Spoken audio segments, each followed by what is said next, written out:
ပြောင်းလဲလိုက်တယ်ဆိုတဲ့နေရာမှာကာယကံရှင်ပညာရှင်တွေကတော့အတိဆုံးဖြစ်မှာပေါ့သူတို့ဘာကြောင့်ပြောင်းလဲရတယ်ဆိုတာကိုကတော့အဲ့ဒီအဖွဲ့ထဲမှာလာတဲ့သူမဟုတ်ဘူးလေအပြင်လေးလာတဲ့သူဆိုတော့ကိုလည်းစိတ်ဝင်စားပါတယ်ဘာကြောင့်သူတို့ပြောင်းရတာလဲဆိုတော့လိုက်ပြီးတော့ကိုလက်လန်းမီသမျှနည်းနည်းစူးစမ်းကြည့်တယ်မေးမြန်းကြည့်တယ်ဒါမှအဲ့ဒီပညာရှင်အဖွဲ့မှာပါတဲ့ပုံကိုယ်တွေရဲ့တချို့အရေးအသားတွေထဲကနေလိုက်ပြီးတော့သူတို့ဘယ်လိုများပြောကြဆိုကြတယ်လဲဆိုတော့လိုက်ကြည့်တဲ့အခါမှာနည်းနည်းပြောင်းလဲရခြင်းအနေအထားလေးကိုနည်းနည်းရိပ်မိတာပေါ့နော်ဥပမာလာညတဲ့လဲကနေပြီးတော့လာနောက်ပြည့်လဲပြောင်းရတဲ့အကြောင်းဆိုပါစို့အဲ့ဒါဆိုရင်ကျွန်တော်တို့ဒီ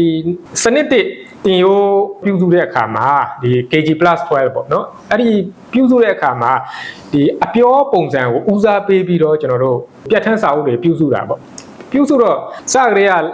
အပြောနဲ့သွားတာဖြစ်တဲ့အတွက်ရေးရင်လည်းအဲ့ဒီလဲဆိုတဲ့လာနောက်ပြည့်လဲနဲ့သွားပြီပေါ့နော်တော့အရင်တော့ကတော့ကျွန်တော်တို့ဟိုဘက်သူငွေတန်းနဲ့စေတန်းအထိတင်ရတဲ့စနစ်အဟောင်းမှာကြတော့လာညတဲ့လဲနဲ့ရင်ပါလာတာလေတော်တော်များများကနော်ဒီပုံစံတွေပေးရင်လည်းဝက်ချနမူနာပေးရင်လည်းကျွန်တော်တို့ကအရေးစကပြေနဲ့ပဲပုံစံပေးတာဆိုတော့ပေါ်ပြတဲ့စာတွေကအစတင်ခန်းစာတွေကအစအရေးစကပြေနဲ့အထူးပြုပြီးတော့ကျွန်တော်တို့တင်ကြားခံရတာလေအခုစနစ်တင်မှာကြတော့သူကအပြောကိုဦးစားပေးပြီးတော့ပေါ်ဆောင်လာတဲ့အတွက်အဲ့ဒီမှာတင်သူတို့အရင်ကလာညတဲ့လေးနဲ့ပေါင်းနေတဲ့အခုဘာဖြစ်လို့ဒီကဘာဖြစ်လို့လာနောက်ပြေးလေးတွေဖြစ်ကုန်တာလဲဆိုတော့ပြဿနာပေါ့ပြောရရင်တော့အဲ့ဒီတင်ကြားရေးမှာအဲ့ဒါတွေလည်းကြုံရတာတွေရှိတာပေါ့နော်အဲ့ဒီအတွက်လည်းဒီပြောင်းလိုက်တဲ့ဟာကအခုလဲကိုပြောင်းမယ်ဆိုတဲ့ဟာပိုခိုင်မာလာတာပေါ့နောက်ပြီးတော့ကျွန်တော်တို့ကဒီစကလုံးတွေဆိုတာအရင်တော့ကတော့ဒီပြောတာနဲ့ရေးတာနဲ့ဘာမှမကွာပေမဲ့လို့ဒီခစ်တွေပြောင်းလာတဲ့အခါမှာလူတွေရဲ့ဒီတန်နေတန်သားတွေလေးသိန်းတွေကပြောင်းလာတယ်လေပြောင်းလာတဲ့အလျောက်တချို့အသုံးနှုန်းတွေကြတော့ပြောရရင်တော့အရေးဟန်ကိုလိုက်ပြီးတော့အပြောဟန်ကိုလိုက်ပြီးတော့ပြင်ဆင်ရတဲ့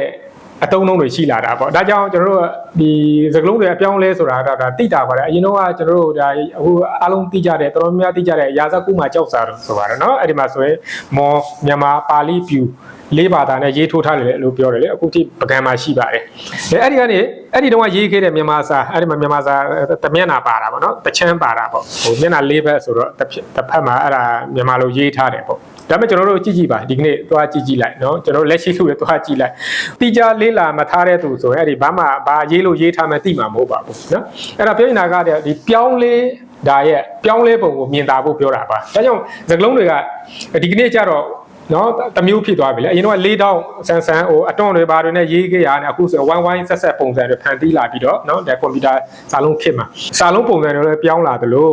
အတုံးလုံးတချို့တွေကလည်းပြောင်းလာတယ်ပေါ့နောက်ပြီးတော့စောစောပြောတဲ့ကျွန်တော်တို့တီကနေပြီးတော့အရေးဟန်မှာတိုင်းညတဲ့တီလို့သုံးတဲ့ဟာကိုကျွန်တော်တို့အပြောဟန်မှာတောင်းဖို့ရပ်ပလက်ဒဲဆိုပြီးသုံးတယ်လေသွားတီဆိုရင်သွားတယ်နော်အဲ့ဒီကနေသွားတီခရီးဆိုရင်တကယ်ကဒဲမှာအောက်မြင့်ပေါက်ပြီးတော့သွားတဲ့ခရီးဒီလိုဖြစ်ရမှာပေါ့တကယ်ဆိုရင်လေတီကနေအောက်မြင့်ထည့်လိုက်တော့သွားတီခရီးဒဲမှာလည်းအောက်မြင့်ထည့်ရင်ကျွန်တော်တို့သွားတဲ့ခရီးအဲ့လိုဖြစ်ရမှာနော်ဒါဆိုလို့အဲ့ဒါကြတော့အစကလေးကတောင်းဘူးရပ်ပလဲအောက်မြင့်နဲ့မသွားဘဲနဲ့နော်တောင်းဘူးနောက်ပြေးအောက်မြင့်နဲ့သွားတာနော်ဒါအလုံးတတိမူမိကြပါလိမ့်မယ်ရေးတော့ဟိုကလည်းတီကနေဒဲဖြစ်တာချင်းဟိုမီဆိုရင်လည်းမဲဖြစ်တာချင်းအတူတူမိကြတော့မဲကိုရပ်ပလဲမှာအောက်မြင့်ပေါက်ပြီးတဲ့ပုံစံနဲ့သွားတယ်ဟောတီကြတော့ဒဲမှာအောက်မြင့်ပေါက်တဲ့ပုံစံနဲ့မသွားဘဲနဲ့နောက်ပြေးပေါက်တဲ့ပုံစံနဲ့သွားတယ်ပေါ့ဒါတဖြည်းဖြည်းနဲ့ခစ်တွေပြောင်းလာတဲ့အခါမှာအတန်အတွက်ကလည်းမတူတော့ဘူးလေနောက်ပြေးပေါင်းတဲ့ပုံစံနဲ့ညတဲ့နဲ့ပေါင်းတဲ့အတန်အတွက်ကကွာတဲ့အခါကျတော့ဟိုဟာမှာလည်းငကိုတွေကနောက်ပြေးနဲ့သွားတယ်ဒီမှာလည်းအခုလဲကလည်းအတန်တွက်ကြတော့တကယ်ဆိုလာညတဲ့ဆိုဤကာရင်နဲ့ထွက်ရမှာပေါ့တူကာရင်လိုက်ဆိုရင်လာညတဲ့ဆိုရင်လီဆိုပြီးတော့ထွက်ရမယ့်ကိစ္စလေဒါပေမဲ့ကျွန်တော်တို့မထွက်ဘူးလေလာလဲလို့ပဲထွက်တာညတဲ့နဲ့ပေါင်းထားမယ်လဲအပြောမှာလည်းတကယ်ပြောတဲ့ခါလဲလဲလို့ပဲပြောတာအဲ့ဒီအကြောင်းတွေပါတာပေါ့အဲ့ဒီအကြောင်းတွေကဟိုထောက်ပြကြတဲ့လူတွေရှိတယ်နော်ဒါအတုံးတွေလဲလို့ပဲတွင်နေပြီးတော့ဟိုဒဲတောင်မှရပ်ပလက်နဲ့မတဲ့ဘူးနော် တောင်းဘူးနောက်ပြီးနဲ့တဲ့ထားတဲ့ကိစ္စဒီမီကြမှာဘာဖြစ်လို့နောက်ပြီးမလုံနိုင်ရတာလဲဆိုတာမျိုးပဲလာညတဲ့ကြမှာဘာဖြစ်လို့နောက်ပြီးမလုံနိုင်ရတာလဲဆိုတာမျိုးပဲပေါ့နော်သူတို့ကြားမှာလဲဟိုထောက်ပြတဲ့လူနဲ့အကြံပြုတဲ့လူနဲ့ဝေဖန်တဲ့လူနဲ့အမျိုးမျိုးသူတို့လဲကြုံရတဲ့အခါကျတော့အော်ဒီစကလုံးတော့ပြင်မှဖြစ်မယ်နောက်ဒီတင်ကြားရေးမှာလဲတင်ဟုတ်တိလှုပ်လိုက်တဲ့ခါကျတော့အပြောဟန်ကိုဦးစားပေးလှုပ်တဲ့ခါကျတော့နော်လဲဆိုတာအခုမှမပြင်လဲဘာလို့အခုမှမားနေတာလားဒီလာနောက်ပြီးနဲ့ရေးထားတာကနော်ငကိုကလာညတဲ့နဲ့တောက်လျှောက်လဲနေတာလေ